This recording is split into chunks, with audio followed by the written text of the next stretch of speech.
Hi, Sean. Hi, Christina. Thanks for joining me this afternoon. Who are you, Sean? Do you want to say who you are here at Pandium? I am the CTO and co-founder with you, Pandium. That's correct. I'm the CEO here of Pandium, and we decided to record another one of our meandering conversations after noticing some trends over the past few weeks as we're talking to folks out in market. And the team here internally hears me rage all the time about stuff. So we thought maybe we could harness some of that and bring it to the people. I also had a really great chat in person, which was awesome, a coffee a few weeks ago with an integration product manager. And he was saying so many of the same things. It reminded me a lot of when I was in that role, when you and I worked together previously, and sort of the challenges of getting things prioritized so that I could do my job. So maybe if we want to start with like, why are integrations important in the first place, right? So I think that at a lot of companies, a lot of SaaS companies, integration work is seen as like maybe like an operational requirement in the beginning. Like you got to just do this thing to close a deal. But there is a lot more than that in terms of, extending your feature set, opening up new channels. I don't know, Sean, from a technical perspective, I actually think that integration engineers at companies are sort of like your beta testers too for your product and your own APIs, but what are some of the other things that you think are, like, important about integrations that isn't just getting, like, first name from here to here? Well, yeah, I mean, there's the actual data transmission, but I think integrations are really important, and even more so now than ever than before. Is like most software now, when you're like building it, is almost you're building different parts with other pieces of software. We've always done that, but it's like really way more important apparent now. Like you one of the biggest things I've seen is almost everyone is using Auth0 if they're starting with a new SaaS application. They're not even trying to do user management themselves. And so, like, at the very core, when you're starting now, you're using integrations. And I know that's not what you're talking about exactly. It's more like integrations between like a customer and our customers or something like that. But I think it's important to think about it that way too. It's like the integration journey doesn't start later. It almost starts at the very beginning now. Yeah, I mean, there's an argument to be made that, like, a lot of SaaS companies are just integrations with, like, some sort of new UI on top of them, but I that's think that's a that whole, is like, theoretical thing that we could more we than could theory. I But mean, yeah. we could talk about how GCP and AWS are just yeah, sure, but, Yeah, like, we can go absolutely. down that going really deep, but All turtles. it is all turtles all the way down. It's just APIs everywhere. But we have definitely seen a trend over the past, I'd say maybe 7, 8 years towards companies like building teams or at least having like a human at an organization that is either a named person that's responsible for integrations, which might be a product manager, it might be like a partnership person in marketing, or sometimes just the de facto person. Like you have someone in CX that is more technical maybe than others or has an interest in it and they end up taking this stuff over. And this time of year specifically, we're heading into a lot of folks are heading into the end of the fiscal year and looking at planner for next year, looking at planning both from a revenue perspective and also from a roadmap perspective. And this is a time where I like to check in on folks that we spoke to maybe this time last year and say, hey, if you didn't go with Pandium, like you said you were going to have that HubSpot integration, Shopify, Intuit, whatever integration done at the end of the second quarter of this year. How has that gone? And at least 50% of the time, probably more, I hear that either nothing has been done, it was deprioritized that entire time. So we're basically like 4 to 5 quarters away from that prioritization, or it is like still in flight and it has been worked on for the last, 3, 4, 5 months. People have cycled in and out of the project. And that's part of the reason why we decided to record this is that hurts me and my soul so much to think about all of the wasted effort and energy that goes into starting these projects and stopping them, or just arguing about starting and stopping them, which I know I've been a part of many times, that prioritization conversation. I don't know if you have anything to add to that from like an engineering perspective. I mean, you deal with roadmap and prioritization all day, right? Yeah, and I was thinking about this. I think a lot of the trouble comes down to, I don't know if it's a lot of the trouble, but sometimes I feel like the trouble comes down to like there's a lack of ability to tie down money to integrations. And when I say money, I mean like revenue or reducing churn or something that would like directly affect my bottom line. And I think, and this is a hard problem. I'm not saying it's easy to solve, but like it's hard sometimes to quantify the value of building this new integration versus like the value of building a new feature or fixing a noisy alert or all the other things that an engineer is thinking about when they're trying to prioritize roadmap. So I agree with you, first of all, just full stop. And I think prioritizing the noisy alert or the bug or like the thing that has like an immediate need because there's usage already, like, hey, we need to scale this because we're running into issues because people are using the product is really easy to quantify, right? It's like people are complaining or you're spending extra money on hosting or like whatever it is. I do wonder though, like how easy it actually is in most orgs to quantify a new feature. Like to quantify the dollars you're going to make from that new feature, right? Like a product manager in some organizations does like an opportunity assessment and they can look at like the market size for that feature. But how are you able to tie that with some level of like confidence back to an actual like dollars and cents number? I would argue that it is as or more difficult to do that than it is to build integrations that are being asked for by your sales team to close business. Like that feels like a very direct line Right. And versus the that's the like, part that is really confusing to me. Cause like you would think, hey, the reason someone's looking for an integration, like if someone's coming to us, right? This is all framed in that sense. So it's like, hey, we have this integration, and then a year later, we're finding out they still haven't built it. Like, what drove the urgency in the first place to like even look for a provider to help build that integration? And what changed a year later? Like, I imagine like people have in their CRMs, like this is the integration they require for them to onboard. Like, and this is the deal value, which whatever, like that's also hypothetical. You try your best in all these things, but like, why can't they quantify it as simple as that? Or the other thought you had, and I thought was really interesting, is like product managers do a lot of homework when they're putting together a plan that is going to be a new feature, and they're doing that whole market assessment. Like maybe there's something in that, like that the partner manager can do, like do an assessment. Like this is what my competitors have. This is what Uh, yeah, go ahead. I think partnership folks do that often, but that's where you get into like this situation where you have multiple owners, right? So like you have a partnership person that's probably on the revenue side of the house, marketing, CRO, whatever.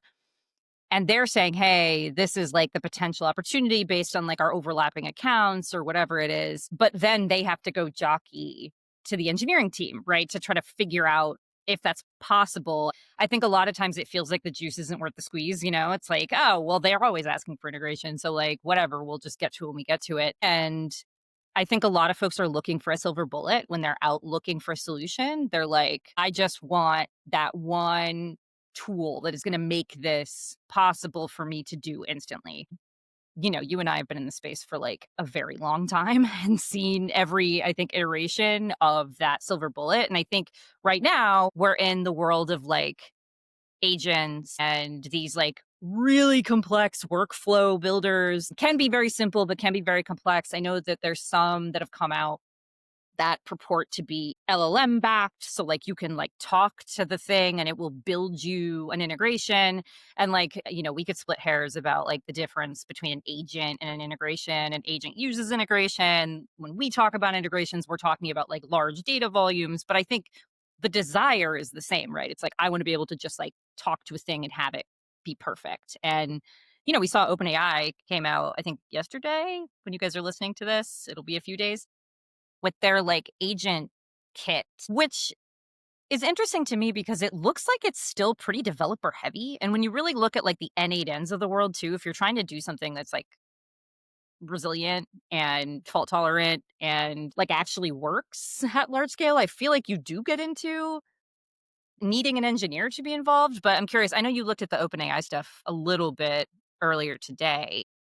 I do think folks are looking at this AI stuff to be that silver bullet.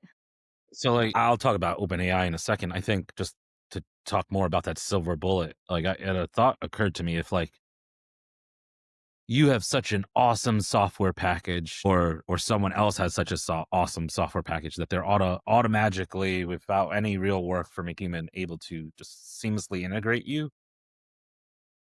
what value do you actually have? Because, like, if it's that easy, if there's, like, no if there isn't any friction in that, like, then there must be something, like, I guess I'm trying to say, like, What's your moat? yeah, what's your moat if it's that easy? And, like, it's not usually that easy, but this goes to the OpenAI stuff, which barrels into a bunch of companies that came up around OpenAI in terms of, like, hey, now we have this agentic kit that you can use to, or agent kit that you can use to build your own agents. You don't need to use any of those other tools anymore. And it has all this support for all these things, but also you have to be a real hardcore developer. That's the part I don't. There's something really confusing about that OpenAI SDK. Like, why can't I just use an LLM now to make an agent in, like, any of the multitude of frameworks that are out there? Why do I need to use this SDK as a developer? And then if it's just like, no, you're not supposed to be a developer, you're supposed to be like a citizen integrator or you're vibe coding, like, you have to run it yourself. You have to know how to do serving and all that stuff. And, like, there are AI, PaaS platforms, but they're not that good. And there's there's just so many stories of people who vibe code their way to some basic infrastructure that are then getting real engineers to come in and spending lots of money after the fact. Sort of rambling, but to your point, I'm confused about it. I'll just say that. I think that's where I land on it. It's like, what is supposed to be the value of this? What happens to all those companies that have built all these workflow platforms? And, like, does this actually help get to the core of what we're talking about here, which is, like, why do integrations seem to be pushed aside? These partnerships, they get pushed aside. And I think there's something there. I don't know if we want to dig in on that, but, like, I think there's, like, is the value there? The value has to be there. There are these partnership people, but, like, why do partnership people, and this is just me being dumb engineer, I'm kind of far away from this. All these companies have partnership engineers, partnership people that are very much, they're charged with, like, hey, developing relationships and strategic, I don't want to use the word partnerships, with fellow companies in order to help everyone sell the products more. And, like, they get hired and then I just see them languish for years, like, with no ability to land an integration. And I mean, some of those happen to be really great customers, and then we get them flying and then they end up freaking getting promoted and stuff. I'm just trying to understand, like, What that is impetus for a company to spin up a partnership person and then not give them any capacity, because that's what I think you're getting to. It's like the engineers are not going to prioritize it because they're not incentivized to work on integrations. They're incentivized to work on their main product. So what you really need is either you outsource it or you build an integration team, which is what they ended up doing at the last place we worked at. So anyway, I Yeah. ramble. No, I mean, I think that this is part of this conversation, right? Is like companies do hire folks. There may be realistic or unrealistic expectations about like the revenue generation that's going to come from that department, the partnership team. But as I've said in a lot of recordings that we have of me out in the world, like there's technology and technology partnerships. And I feel like oftentimes that is considered either like a side effect, like it's something that we'll just deal with later. Or, I mean, depending on the size of the org, I could absolutely see a revenue leader jockeying for that person to come in and the P&E org not knowing anything about it. And then all of a sudden this person is showing up and they're like, cool, I want to have, I've already penned deals with XYZ person, or I'm about to. Now we need to talk about how we're gonna actually deliver on these things. And they find out that like, the product engineering team, like typically leadership is just not into it at all, or that has competing priorities, which is like a problem that is like I'm not going to say impossible to solve, but like that is just a canonical problem in software companies, competing priorities. And I think that's where some of this agentic stuff like comes into play. Like when I've spoken to folks who are not on engineering teams that are using these tools, they're doing it because not because they want to. They're doing it because they feel like they have to do it to be able to like prove that something will work or like just hack something together. And, that's not a good use of that person's time necessarily. Like you don't want to sit me in front of one of those tools and have me try to build an integration that we're going to use. Like I could get through it, but I'm not the right person to do that job, right? So it'll be interesting to see. Like I don't think that the OpenAI stuff and a lot of these agents are looking at the same types of integrations that we look at, which are like embedded, core feature,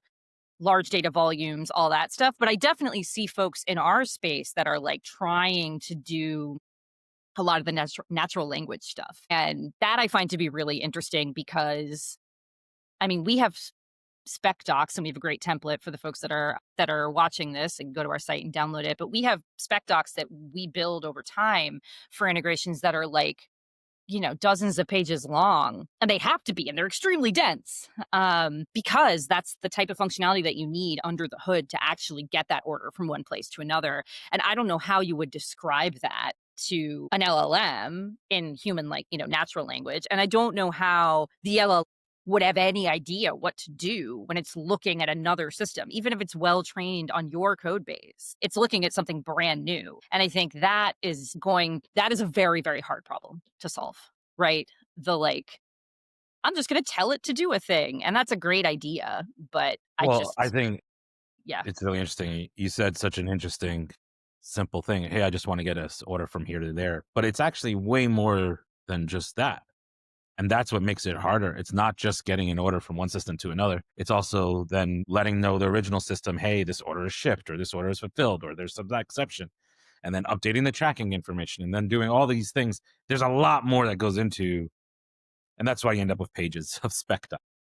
And the inability to like do a workflow that like just draw your way to it when you're trying to do something that deeply integrates. I think for maybe like, I mean, and actually has value.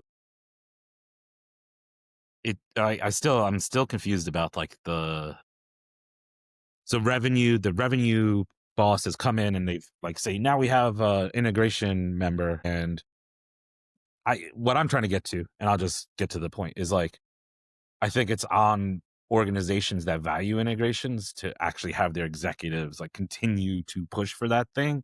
So like if you were able to carve out enough budget to hire this person, carve out some more budget to give them the ability to execute. And I guess the way you go about getting that as that partnership person, like that's the whole. I mean, this is the problem, right? But I will also say that, like, depending on the org, there's like internal politics with a lot of this stuff, right? That is like not in the hands of even like the engineers. Like if they want to do it, they're not able to do it. But I mean, obviously I agree with you. We love seeing, especially engineers that work like with partnership teams or product people that work with partnership teams are sometimes they're like platform teams, I think are the most successful. But that's not a requirement to be able to be successful and build good stuff. I do wonder from your perspective, because you and I worked together at a place that, I built a team around this, but your team, the core platform engineering team, was like not going to do this stuff. And we did actually have executive buy-in from the CEO. He was really bullish on the integration stuff, which is why my team existed. But like, why do you think like engineering leaders and engineers are like, so not necessarily that place, but like just in general, like why are they so reticent to work on this stuff? Or are they not? And it's just literally it dies on the vine at the executive level. And like the engineers never even get a chance to think about it because the CTO is like trying to protect their time or, whatever stops it from trickling down to the core frontline folks. Cause I know there's nightmare scenarios, but I'm just wondering like, Well, I think it's just the way that different executives are incentivized. Like in the example you're talking about, like the CEO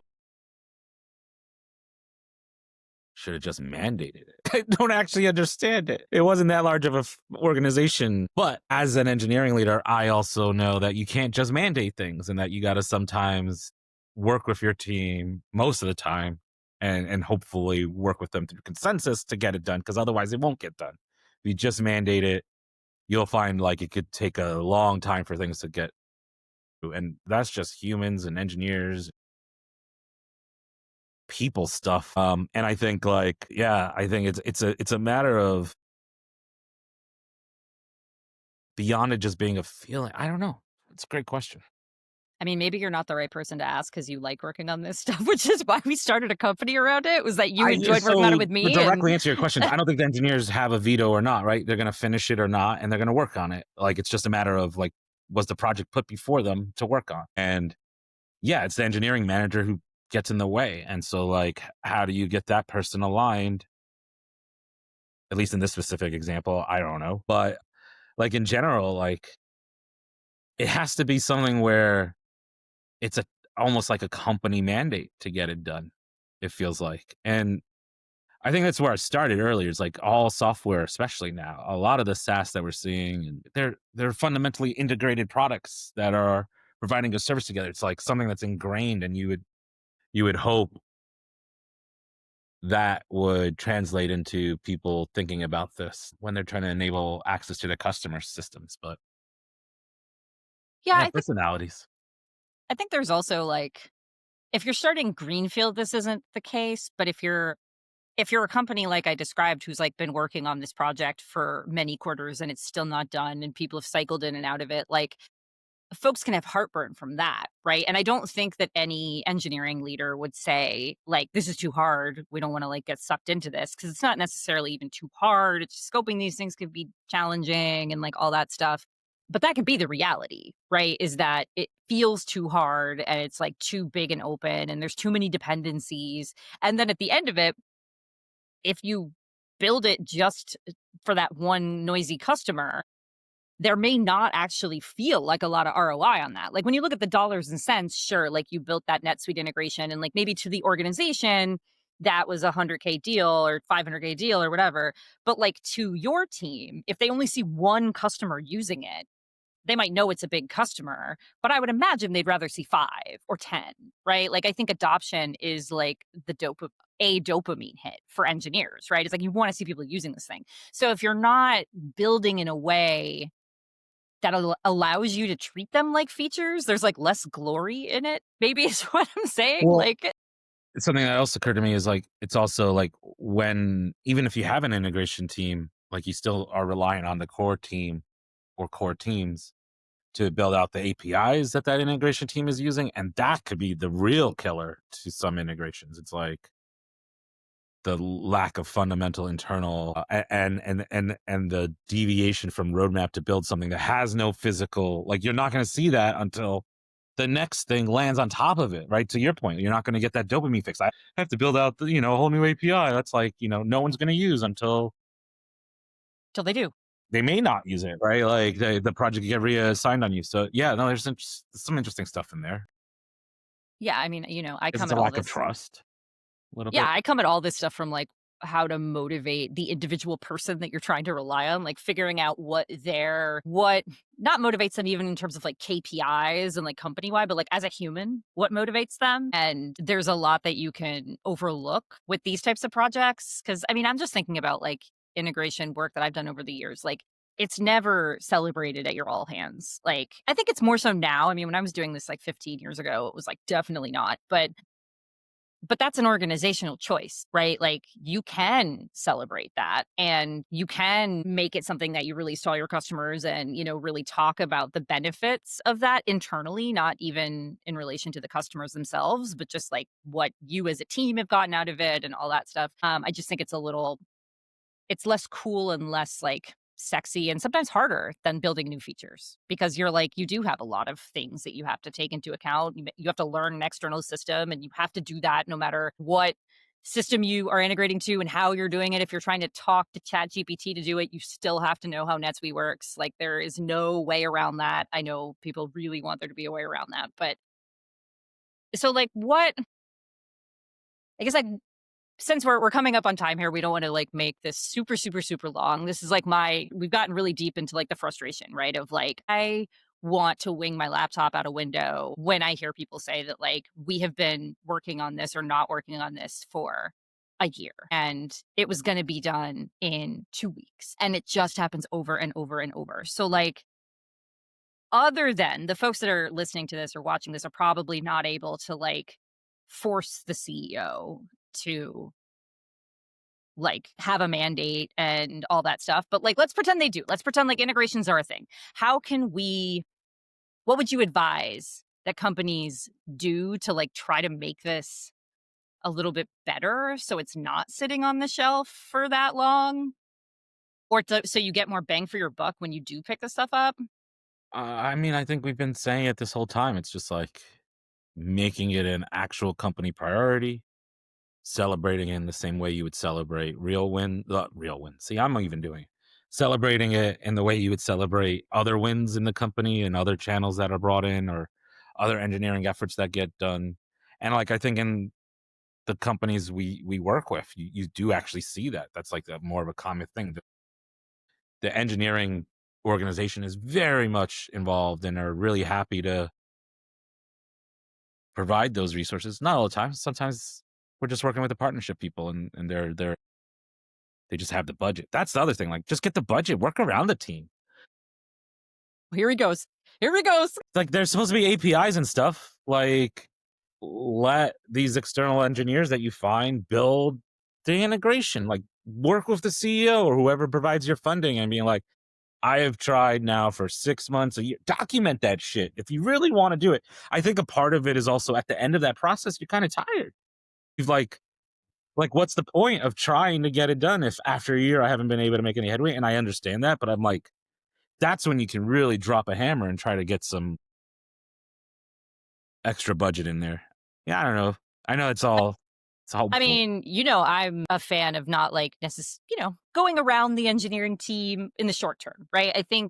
I do think that if you're, like, a biz dev person and that is the strategy you wanna take, like, I'm just gonna allocate 50K of my own budget to get XYZ built, 3 of these built, whatever. If you don't have a product background and don't have an engineer that works with you, you gotta really work with someone that you trust, like someone that has a solid background, references, all that, because you can throw away 50 grand at an outsourced dev Very shop easy. and get, like, literally nothing, and then you've really burned that political capital because it's gonna have to go to your engineering team at some point. So you do wanna make a choice that you feel very, very confident that you can stand behind. Check out pandium.com. But we have a great services team. I've also worked with external teams that were very good. I've worked with external teams that are not very good, We but have that is a lots of solution to your customers with point. great external teams right now, like, who Yeah, are yeah, able to we have build customers this who have and, excellent like partners. and I but your point is, like, there's still someone strong at that project management or that product management at the home organization, and you're 100% right. You can't just spend it and hope it goes like, that there is no silver bullet, I think would be the best way of summing up this whole conversation. It's like, you can't just chat your way to having successful integrations and, like, just sitting there, I would say, for a year and not making any headway and go get another job if you can't land it after. I don't know. Or call Pandium. A call Pandium. I will say too, like, and this is, we won't make this a total Pandium plug, but if you find a process that works for you to build one, try to build something that's, like, repeatable in terms of maybe it's what you've built from an infrastructure perspective internally. Maybe it's the tooling that you're using, pandium.com. Maybe it's the team has learnings, right? There's a muscle in this. And, like, if you can do one, the first one's the worst, the first one's the hardest, no matter what. The next one will be faster, and the next one will be faster, and the next one will be faster. And that will make it so that when you get estimates, whether it's from an external shop or your internal folks, you can actually rely on those estimates. And that's when you can start to calculate ROI because you know what the cost is, whether it's human time internally or, like, dollars out the door to someone else.